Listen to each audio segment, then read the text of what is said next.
We are live. Will Townsend, how are you doing, buddy? Matt, I'm good. Just back from RSA Conference and headed to Think. I'm going to talk about that in a moment. But how about yourself? I'm doing great. And to all of our audience, we hope you're doing great. Good morning, good afternoon, good evening, good night, wherever you are. Will Townsend is on the left, and I am on your right, Matt Kimball. And we are two of the three data center podcast cool kids. Amigos. You today live. The third, Paul, is homesick and could not join us. So we're going to try and do our best to make up for Paul's vast pool of wealth or of knowledge and insights. But thank you for joining us. We talk all things tech, fun and exciting. We throw in some weird stuff every now and again to make it a little bit more interesting. But we're going to talk quite a bit today for our 43rd episode. We do ask that whatever we talk about, please don't take it as investment advice. If you do, you're crazy and you have no one to blame but yourself, because we are here just to talk about tech and what we know through a very thin lens of kind of technology. Will has been around forever, as you can tell, because he looks like he's about 80. No, I'm kidding. Thanks, Matt. Will is a seasoned tech guy that focuses on networking and security, and I focus on compute and storage. Both of us are data center dudes. Yeah. So 43rd episode, Will. I guess we're hitting middle age with our podcast. That's pretty good. And we have a bit to talk about today. We're going to talk about RSA Conference, Nutanix, Think, Lenovo, maybe a few other things in between. You were just out at San Francisco last week, right? Yeah, I was. Yeah. So that's a great segue to my first topic. I want to talk about RSA Conference 2025. Boy, Matt, what a whirlwind. I felt like I had moved to San Francisco because I got in last Sunday, didn't leave till Friday. Oh, wow. Back-to-back meetings, met with many, many companies. I like to, kind of carve out time to meet with smaller companies, startups, folks that maybe I haven't had an opportunity to speak with in the past. So I'll be wrapping all of this up. I do an annual RSA Conference Forbes piece, and so I'm in the midst of drafting that. That should be dropping later this week, so cannot provide the link at this point. But I just wanted to share some high-level thoughts about the event. And to no surprise, man, it was decidedly agentic, right? So I actually went back and read the article on Forbes that I wrote last year, and it was generative. So, hey, a year later, we're moving up that modern AI tech stack. A lot of whitewashing going on. As I walked the show floor, almost every booth had something to say about agentic. I had to kind of, put a very, close lens on a lot of these claims. I mean, to me, a lot of it is repackaged automation, and certainly one of the superpowers of modern AI is facilitating automation at scale, but lots of whitewashing. So I don't want to steal any thunder from my Forbes article, but I wanted to share two insights. And I had posted this to my social channels as well as I was pondering the week and, recharging the batteries. I mean, one, the whitewash is just at epic proportions, right? Yeah. And, every company wants to check the box. That's important. Yeah. But from my perspective, those companies, and there are some big, huge cybersecurity infrastructure providers that are not getting ahead of the hype. And from my perspective, those companies that do that, they can serve as a trusted advisor. Enterprises, organizations of all sizes are going to need guidance with respect to how they're going to approach the tech stacks, how they're going to extract ROI from the investments that they make here. So I think that was my first observation. And then second, as I spent time with companies like Cisco and Palo Alto Networks and Zscaler and Microsoft, it became very apparent to me that one of the biggest challenges that's going to occur with agentic is the whole notion of managing agents and super agents and permissioning and the hierarchy of all of that, right? A lot of this is going to appear like sort of bot activity, to a lot of organizations and their cybersecurity defense mechanisms. And so I believe that there's going to be an evolution, maybe even a revolution of identity access management to treat this whole notion of managing this permissioning between agents. And it's funny. So Tom Gillis, he is the vice president and general manager of data center infrastructure and security at Cisco. By the way, he and I had a 6.5 video discussion. I share that on my channels last week, but he has a funny quip. He likes to say printers are people, right? And so having to manage things, IoT is one challenge, but the whole notion of managing agents and the identity that's going to be tied to that. I mean, think about it, Matt, like we're going to be delegating permissions to a super agent, and then these agents that work underneath a super agent are going to have to work in tandem. So I'm going to leave it at that. You cover security as it relates to your swim lanes. What do you think about that kind sort of level? Yeah, it's funny you say that. So a couple things. The first on the agentic thing.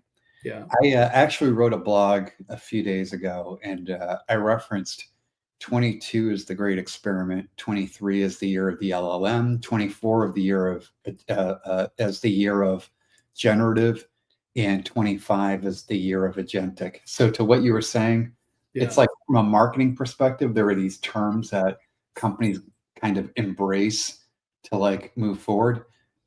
And the reality is enterprise IT, they're still kind of experimenting. The market is out here at agentic, and most organizations haven't even taken their data and tuned a model yet, right? So it's funny, but I get it. I mean, if I'm a smaller company and I need to cut through and make some noise, I have to find a way to cut through. So I have to jump on what is hot and what is trendy. And that's why I think you see a lot of companies kind of hit on the agentic, because especially in security where it's so fractured and there are so many startups, you have to find a way to kind of tell your story that separates you from these larger kind of established giants, right? So I kind of get it, but it is difficult sometimes to cut through the noise and understand what is real and what is slideware. So totally get what you're saying. On the agentic side and security, I kind of draw a parallel between that and APIs in kind of the current environment, where you have applications with making API calls back and forth to other applications and needing that role-based access or privileged access for a specific function or for just a specific stream of data that's going to be consistently there is very similar to that, and it's very complex. I look at companies like a CyberArk, I think it is, up out of Boston, that does privileged access management. I'm curious to see how a company like that plays, because they have cut their teeth on this, kind of privileged access management from app to app, and if you kind of equate that to agents, right, from agent to agent or super agent to kind of family of agents, that kind of role-based access or role-based kind of privilege. I wonder if companies like that are going to have a more prominent role, or if it's a whole new set of players, or if it just kind of assumed by the Palo Altos and the Microsofts of the world who already play in that space to some degree, right? It's going to be fun to watch. It is. And, and there's certainly API security, right? I think the difference is when you start talking about agents and agentic, it's the whole notion of, these agents, having reason, right? And intelligence. And so that, I think that sort of separates the challenge with agentic permissioning relative to API permissioning. But no, I agree with you. It's going to be really interesting to see which companies are going to step up. I mean, and I'll leave you with this, and then we can move to your first topic. I spent a lot of time with Palo Alto Networks. Nikesh Arora, the CEO, as well as the executive management team. There was a live stream event as well, and they introduced the basically their stake in the ground, Agentix, Agentix, is the branding that Palo Alto Networks is going to roll with. Not a lot of substance behind it, other than putting that stake in the ground that they were going to go at it. Palo Alto Networks traditionally hasn't been super strong in identity, but I think it's going to require companies, cybersecurity companies, that are going to deploy agentic, which are all of them, to really take another look at identity and how that's all going to get managed long term. But it should be fun to watch. It is going to be fun. I do think, and I totally agree with you on kind of agentic is a whole new level. But I think having that mindset of understanding kind of, and this is where I'm curious about it, and CyberArk's not alone. I remember that from the past. Good example though. Yeah. But like how these companies who understand kind of conceptually, right? Understanding that the game changes, but it's still conceptually the kind of you're mapping out the same way. It's more difficult, but this agent needs access at this time for this thing. It is far more difficult, but where it's in their DNA to kind of approach security that way versus approaching security from a, protecting the borders or protecting the network is a different kind of discipline. Kind of curious to see how it all plays out. Sorry, I don't mean to, but it's so interesting.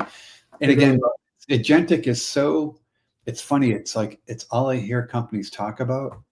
It's like, can you point to one example where agentic AI is being used in a real enterprise and it's being used in a meaningful way? How about generative AI? We even got to the point where generative is being used en masse or, kind of across the enterprise. I think not, so I would agree. Agree. All right. Speaking of agents and generative and not having anything to do with it, I'm going to talk about Nutanix a little bit.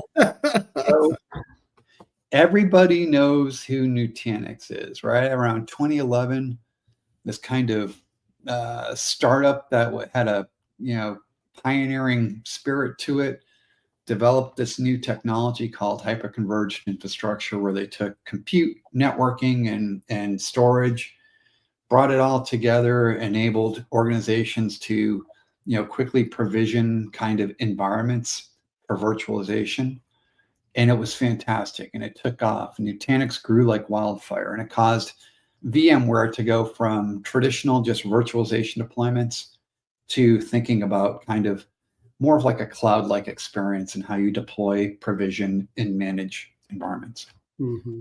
And they've done fantastic at it. But over time, HCI companies started to realize there was a little bit of I hate to use the word rigidity, but a little bit of a limit to HCI in that when you take compute, networking, and storage in HCI, and you want to increase or provision more of any of those elements, you have to provision all of those elements. Mm-hmm. So if I have a database environment and I need more storage, I can't just add more storage. I have to add more storage, compute, and networking, right? Okay. It doesn't get really, it's more costly, yeah, but more so it's more complex. And it's a lot of waste. It could end up being not a lot, but wasted resources, right? Yeah. All this extra compute that I'm not using because I needed more storage, or networking is often the case, right? And Nutanix found ways around that from some software-defined storage they built into their platform, but never really achieving this notion of disaggregating storage from compute so that I could scale independently and have better performance, greater simplicity, right? Yeah. And so that's a knock is the wrong word, but that, and that wasn't composable infrastructure sort of designed to provide the efficiency that you're talking about. Okay. Yeah. And, VMware with Cisco and Dell had VCE, what they called VCE at the time. They might have called it vBlock at some point. And then Dell came out with its own Power One. HPE had Synergy, and these were kind of converged infrastructure, and which was really disaggregated. They call it software-defined infrastructure. Yeah. It's really disaggregating compute from storage and kind of being able to provision independently. Mm-hmm. And so when you got to companies that were bigger, and needed kind of like supporting those big data warehousing or environments or database environments or other kind of dynamic environments, that's where converged kind of won out over hyperconverged. Fast forward last week, Nutanix announces with Dell the disaggregated architecture on PowerFlex. So PowerFlex is Dell's software-defined infrastructure, software-defined storage platform. So now with Nutanix and Dell, you can disaggregate compute from storage and have these fully independently scalable resources. Mm-hmm. Big win. It's especially interesting because as VMware, and we talk about this a lot, it seems, but as VMware has changed its licensing model and requires you to purchase VCF or VMware Cloud Foundation to have this disaggregated capability, it's become very expensive. So this is not just a cost, from a cost perspective, an alternative to VMware, Mm-hmm. but performance and scale-wise as well. This brings Nutanix into those large enterprise organizations where it maybe hasn't played as strongly before, and it does so interestingly with Dell, who you might remember, was kind of the owner of VMware for a number of years. Yeah, off again, off again, off again. Yeah, I lost track when Michael sold it and bought it and sold it. Yeah, yeah, good for him, right? Yeah. But so it's really good, and especially as you hear large companies kind of complain about their investments in Broadcom, publicly complain about them. We know that no one is moving off of VMware tomorrow, right? That's not happening because they're so tightly entangled, and we've talked about this in the kind of VMware control plane. But this is a good off-ramp, and with some of the tools they've built in, it's a great alternative. I'll be interested to see how much Nutanix is able to penetrate that large enterprise space with Dell. Yeah. And I strongly suspect you're going to see a lot of other partners line up for Nutanix as well. Dell will not be the only game in town. In fact, Nutanix.next, their trade show their conference is this week. I'll be up in DC for it. Yeah. And I'm sure they'll be making more noise up there as well. Yeah. So, hey, Matt, does Dell bring any IP to this, or are they basically partnering with Nutanix, and Nutanix is providing the tech stack to do all of this? Yeah, that's a really good question. And this is one of the things I appreciate about Dell, but I appreciate about Nutanix because it's every partnership they have. Nutanix doesn't just kind of say, hey, take our software, throw it on your hardware, and let's call it a partnership and let's go sell together. They work with their partners to kind of integrate at a lower level to assure that you get these optimizations around performance, around resilience. With Dell, PowerFlex has an entire software stack that manages it, both software-defined infrastructure and software-defined storage. And Nutanix and Dell work together to optimize the calls between Nutanix cloud platform or cloud infrastructure and the software-defined storage elements of PowerFlex, so that you reduce latency on the calls between the compute nodes and the storage nodes, so you have higher levels of resilience. And PowerFlex is used at the largest of the large companies. I think there were like 3,000 customers or something like that. And you go, that's not that big, right? But they're the largest enterprise deployments you can think of. Yeah. So it is one of those. It is a large enterprise ready platform. Yeah. So it has all of the performance and resilience capabilities in there, and those are fully exploited up to Nutanix, and Nutanix is fully exploited down onto the PowerFlex storage nodes as well. So they've done a great job of co-engineering, and it's something that I wish more companies would do, because this whole repackage our software and call it a day, you're really not doing anything for me. There's no value. There's no value in doing that, right? And Dell's my former employer, so I gotta put that caveat out there. But it's been really interesting to see the company's maturity from just pushing boxes to delivering engineered solutions. And this is a good example of that, right? I mean, I'm assuming, I don't know if it's a validated solution or how it's being packaged and sold, but yeah. Yeah, you're right too. They've gone very far from the let's sell boxes to let's actually add value to the equation and differentiate from the other guys. I love what they're doing. Yeah. Cool. Well, let's get to my second topic before this thunderstorm hits Bastrop. I hear it in the background. All power. So it sounds pretty scary. So you're headed up to my hometown of Boston for Think. What's going on up there? I am. There's a lot going on. So Think will kick off on Tuesday. It runs through Wednesday. And hopefully I make it, at some point, early morning tomorrow, so that I can actually show up. So, but there was a pre-briefing on Friday that was under non-disclosure. So unfortunately, Matt, I can't share a lot of those details, other than the fact that IBM is super excited about software. They did speak to the fact that it's like over 44% of what they sell today is software.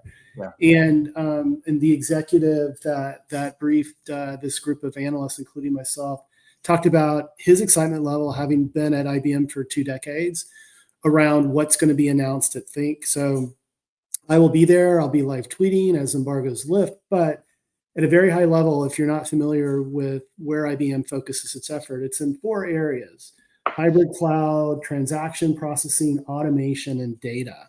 And so I'll talk about automation. So HashiCorp, one of IBM's many acquisitions. In fact, I wrote a paper that you can find on the Moor Insights and Strategy website if you want to learn more about my analysis on that acquisition and the value that it's bringing IBM from an automation and orchestration perspective. But I do expect to hear a lot about agentic when I'm there this week as well. And honestly, we were touching on this earlier, Matt, on the RSA conversation. Modern AI, whether it's generative or agentic, it's going to facilitate automation at scale, right? Oh, yeah. Yeah. So I'm expecting to learn more about that.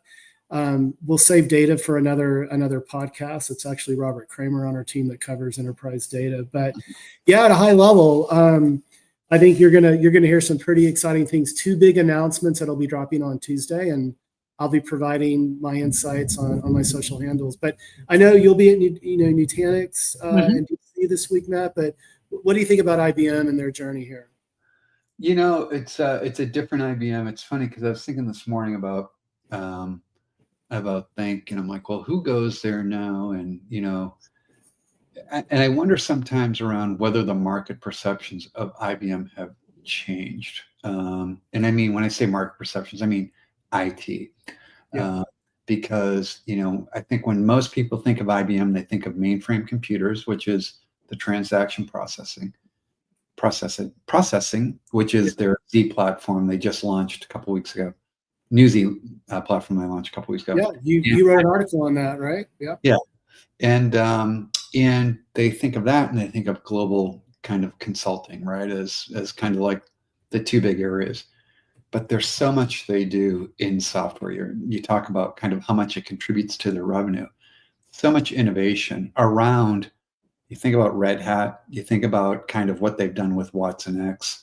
You think what the acquisitions like a HashiCorp that they've brought in and that really deliver the AI and AI ops for a lot of companies. There's so much that they're doing that I think goes unaccounted for. And even like Linux One, right? It's in the world of cloud and hybrid cloud, Linux One is if you remove your biases, it is like a beautiful, I sound like Trump now, big, beautiful hybrid cloud platform that doesn't get talked about enough. Yeah. And so, these are the areas that I hope they talk about more. And I think as we evolve kind of as an industry, that kind of relevance comes back from an infrastructure perspective. But they do so much. You're right, so much on the software side too. I agree, and I'll mention IBM Concert as well. This is something that I wrote about. Trying to remember, the days and weeks blur together with all of our travel, Matt. But think it was late last year, and I'm expecting to hear some updates around how Concert is evolving and progressing as well. But this is my first Think, so I want to thank Beth and the team for the invite, and I'm looking so forward to spending a couple times in your home neck of the woods. Yeah, you're going to be right near where I used to live. And by the way, if you want a good pizza, Regina Pizzeria in the North End. It's not Pizzeria Regina, it's Regina Pizzeria in the North End. Okay. Gotta go. There's going to be a line. It's cash only, but it's worth it. So, dude, I'm bringing my cash and I'm getting a piece of pie. Get a slice, get a pie, whatever, but they're delicious. And again, transitioning into, I guess, kind of related because Lenovo spun out of IBM from a server perspective. Yeah. Going to hit on this announcement went out. It was in between our last podcast and this podcast. So I can't remember the exact date, but Lenovo, I'm going to hit this real quickly. They have been, they've been transitioning from, not transitioning, but they've been kind of they've been very strong in storage. Let me start there. I think when you look at, they classify storage into 5 or 6 classes based on price bands and kind of, is it small business, large enterprise? When you look at kind of small business and under like $50,000, they're in the top couple vendors as far as revenue goes. They sell a whole lot of storage that's inexpensive. When you get into the enterprise data space, they haven't been as competitive. Part of it is just an awareness thing. Part of it is, kind of them being newer into the space than others. Sure. And part of it is just they haven't had that enterprise push on the server side. So, storage often kind of gets pulled in with servers. They just recently announced a huge investment in storage, 20 new storage platforms released out into the market. Yeah, crazy. That span everything from traditional to software defined. So we were talking about Nutanix earlier, software defined infrastructure with Nutanix, with VMware, with Microsoft, with Red Hat, and AI as well, AI related. So kind of 3 pillars, if you will. A lot of energy around this. They've doubled down on performance. They doubled down on sustainability. And they really focused on, kind of the advancements that they've made in building out these storage platforms that allow you to achieve TCO that is just incredible relative to, what was available in the past. And, I forget the exact numbers, but I mean, significant. So great that you're like, is that believable? Yeah. The reality is it is. Part of it is because of the storage density that has become available in these SSDs and NVMe drives. Part of it is the controllers that we're using. They're Intel based and kind of the upgrade to the newest Intel platform as a controller. So lots more cores and faster. Yeah. And part of it is some of the management software they've built in that allows you to optimize your storage environments and drive better performance. So it's a combination of all 3. They feel like the company could do a stronger job of telling how it's adding value. And this is not just a hardware story. Yeah, Matt. I mean, this is my big gripe with Lenovo. And you took the words like right out of my mouth before I spoke them. But from my perspective, Lenovo tends to focus on the shiny object in the product and not business outcome in the solution. And I think that's one area for the company that could stand some improvement. And it sounds like you agree with that, right? Yeah. It's funny. We were talking about Dell earlier and being in, kind of the transition from being a box company to a solution company, right? Right. Lenovo is not so different than Dell in that they've focused but they have that added pressure of, like there's and I think it's just I don't think it exists in the market, but in their own corporate minds, it exists of the, the China connections, which really don't exist. It is the most scrutinized company, tech company in the US. And I mean that not in an exaggerated way. I mean that truly. The number of audits it has been through, the number of the amount of scrutiny it has gone through to make sure that the servers and technology being deployed today are the cleanest and most secure possible, is far and away greater than any other company that is in the U.S. I bet. And they should lean on that as a kind of calling card, because it means their platforms are more secure. It means their platforms are less vulnerable than the competition, and that is a very good thing. And so there's that, and then there's all of the their clarity, what they've done in security. It is, I tell them all the time, it's your best kept secret. You don't make it your best kept story, right?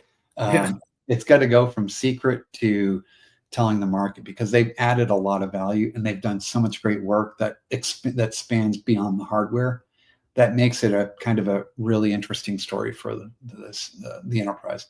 I'll leave it at that, but really great kind of refresh they've done to the storage platform. When they bring in Infinidat, it's going to be a great story, and really make them even more competitive in the enterprise as well. I met with Bill and Eric at RSA Conference. I always, a little shout out to both of them.